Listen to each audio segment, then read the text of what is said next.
What's up, James? Hello, hello. How's it Hi. going, guys? Well, Good. how How are are you? you? Doing Good. well. This is awesome. This is so cool. It's so good to see everyone. I hope you're all doing well, and thank you so much for talking to me today about Kaiju number 8. This is so cool. Of Happy to be course. Yeah, here. Yeah, we're thank you for we're having stoked on us. the show too. So yeah, we're excited. Um, First of all, congratulations with it. You know, we're deep into the series now. I've been following it all along the way, and I've got my manga here as well. So, you know, I've been fully up to date with it, and it's just so cool to see how it's all raveling out. And you've all done such an amazing job of bringing these characters to life for so many audiences. Has the excitement settled in? You know, now that it's all out there, how do you guys all feel with it being out there?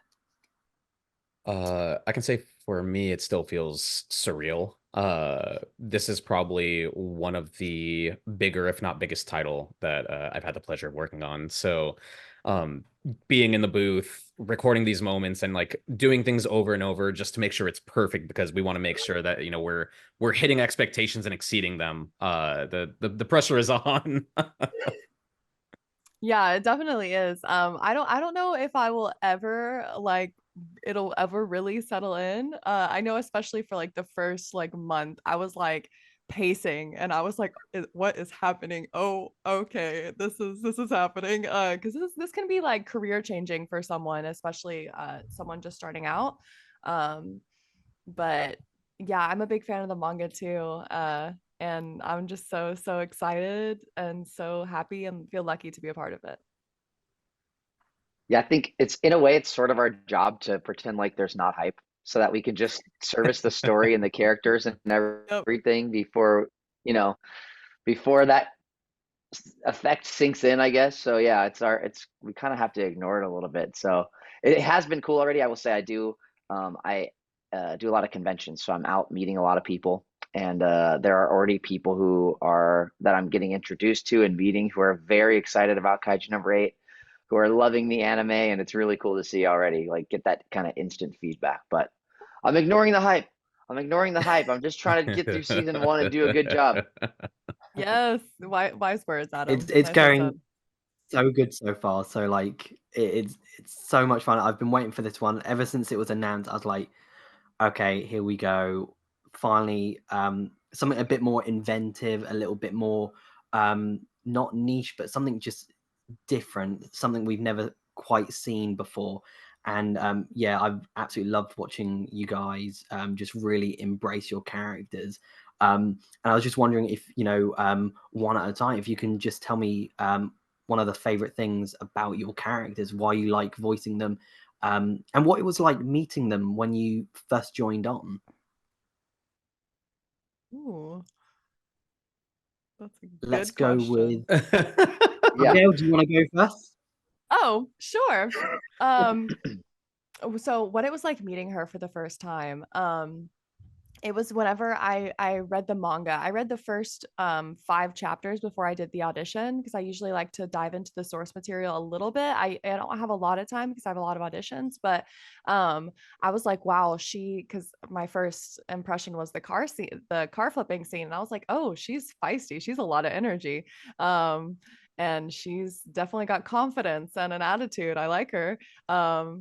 And so that was my first impression. And then I got to dive a little bit deeper. And what I love about Kikaru is she puts on this confident front to mask her overall just like fear of failure. Because there are so many standards on her put by her father and everyone around her, just the pressure of greatness. And she feels like if she's not meeting that every second of the day, if she's not improving every second to be better, then she's failing.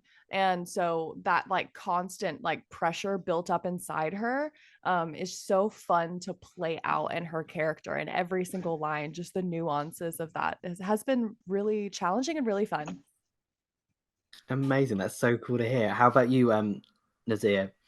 For me, the thing that I like about Kafka is that he feels like he's an embodiment of the human condition.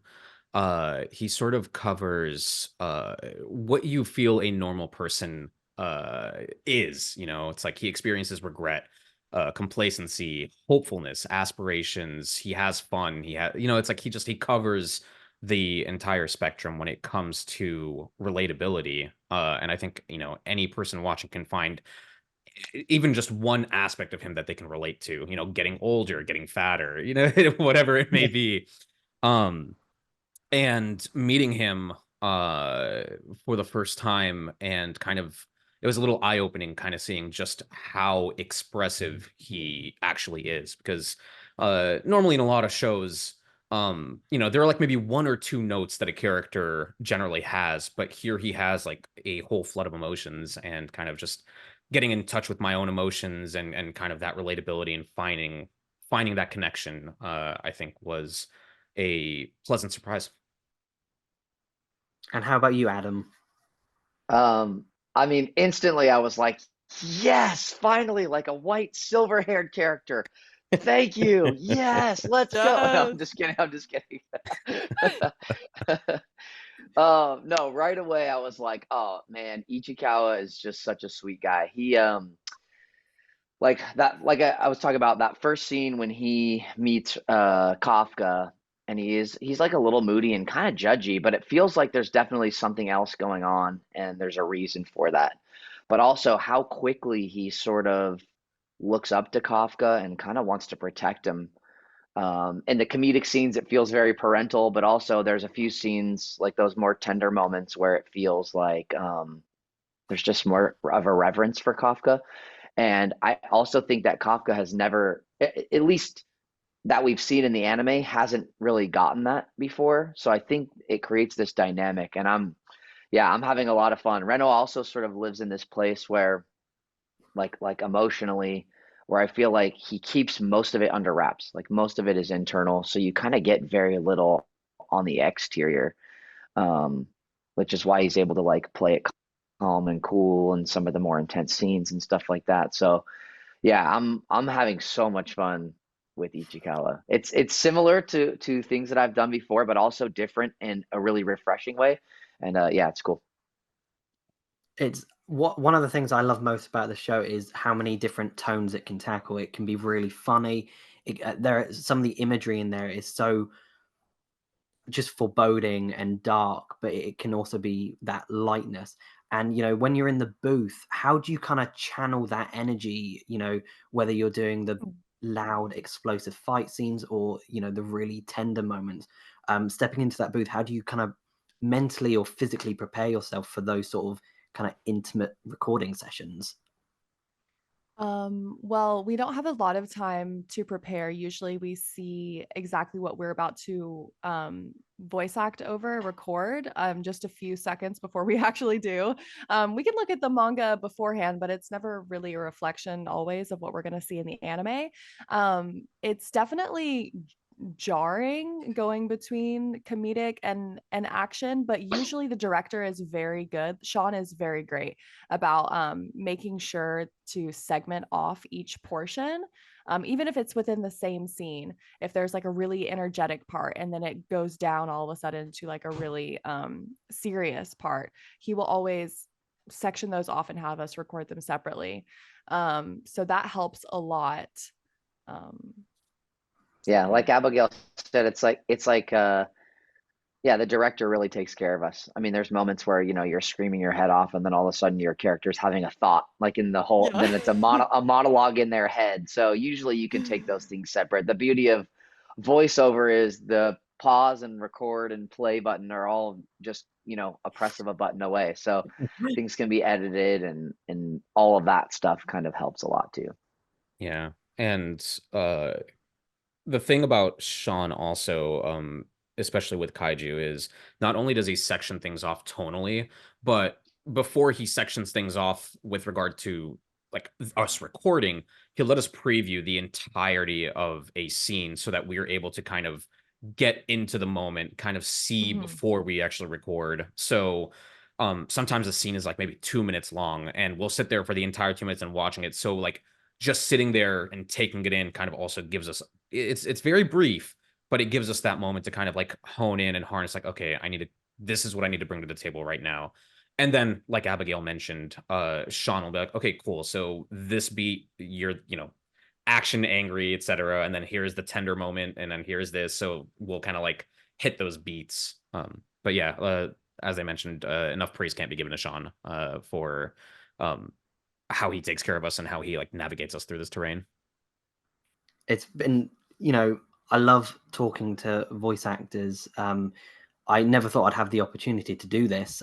So the fact that I get to talk to you guys is absolutely amazing. I just love how I get to view this from behind the scenes. I've been watching anime for 8-9 years, and I get to kind of find out how it's done, and it's so enlightening, and it adds this extra kind of special element because I get to watch it, and I know a little bit about what's going on behind the scenes, and it really elevates it for me. So thank you so much for giving me that opportunity to really figure out what goes on, behind closed doors, and how you guys are all feeling about the series. So far it's been just so cool. It ticks all the boxes for me: monsters, action, heart, fun. So thank you so much for just indulging me. And just to round off, if you could describe Kaiju number 8 in one word, what word would you use? Oh, that's fun. One word? Exhilarating. Love it. Spine tingling. It's hyphenated. It counts. It counts. Exactly. There's a Thank dash. I'm gonna say heart. you. There we go. Amazing. Yeah. Thank you so much for talking to me today. It has been such a treat, and I can't wait for everyone to experience the rest of Kaiju number 8. And I love the fact it's all worldwide. We get to experience it all together. So yeah, this has been really special. So thank you so much. Thank you so much for having us. James. Appreciate Thanks so you. much. You've been great. Thank you so much. Oh, thank you. Thank you Yeah, so great work, much. dude. Thank you. Thanks for watching, Super Friends. If you enjoyed this video, then make sure to hit the subscribe button just down below and hit the bell so that you can get notified whenever we release brand new videos. In fact, there's 2 more waiting for you to watch right here below. So what are you waiting for? Why not click play?